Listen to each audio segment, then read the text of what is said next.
When there's too much money and not enough stuff to buy, everything just costs. When everyone believes prices will keep going up forever, it only takes one pop to bring it all down. When friends promise to back each other up, one small push can turn into an argument between everyone at once.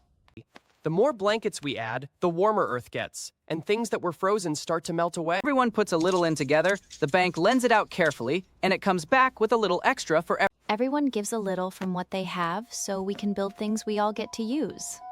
That's what taxes really are. Everyone's little bit adding up to something big we all share. Sometimes everyone slows down spending at the same time, and the whole train of the economy slows with it. But trains don't stay stopped forever.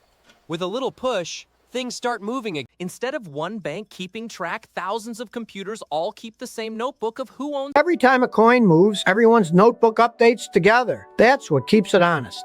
When borrowing money costs more, people buy fewer houses and cars. Everything slows down to lower the cost of borrowing and people start buying again. That's the lever bankers use to speed things up or slow things down. Sometimes a country spends more than it collects, so it borrows the rest and promises to pay it back later.